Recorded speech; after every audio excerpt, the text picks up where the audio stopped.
For today's vlog, meron na naman tayong maidadagdag sa mga alaga nating lobster. Napansin ko na wala yung isang sungay nitong lobster pero ayos lang daw dahil tumutubo pa din naman daw yan. Dalawang similya ng lobster nga pala yung ihuhulog namin ngayon dito sa ilalim ng payag. May bagong butas nga pala na ginawa sila papa dito sa bandang balkonahe kaya dito ko ilalaglag.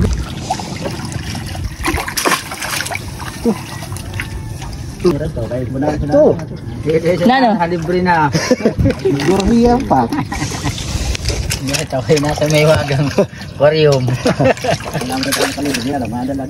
O ba't maglangoy? O? Siya. Pakumpulit siya. Naman kayo naghuyang la. Tayo patay. Dire. Nagkiwa. Huwag kama. Oo, nagkamang nawara. Wala ko yan sa'yo.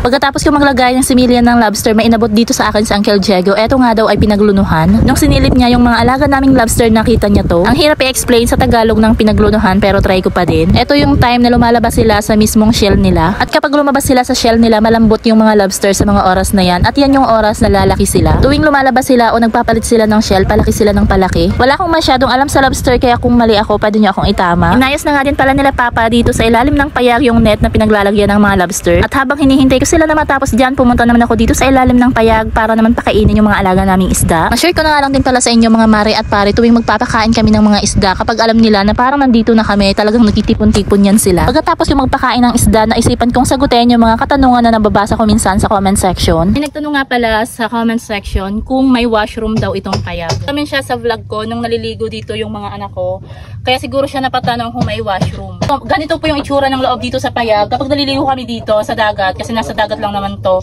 hindi kami dito nagbabanlaw. Sa baryo na kami nagbabanlaw. Bali, uwi kami ng basa. Tapos doon na kami nagbabanlaw sa baryo. Dito naman po yung itsura ng payag kapag nandito ka sa harapan. Ito yung pinaka-balkonahe niya. So, ngayon, sasagutin ko na yung mga katanungan nila. Magkano nga daw ba yung nagastos ko sa pagpapatayo nitong payag?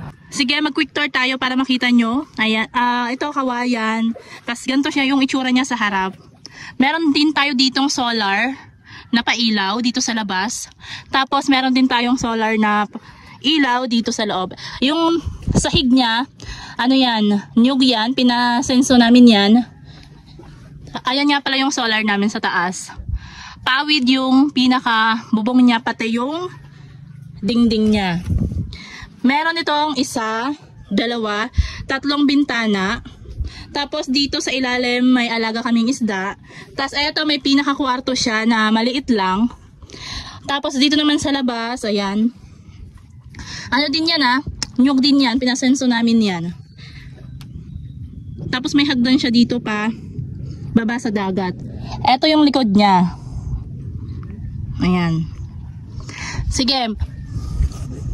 Eto yung harapan.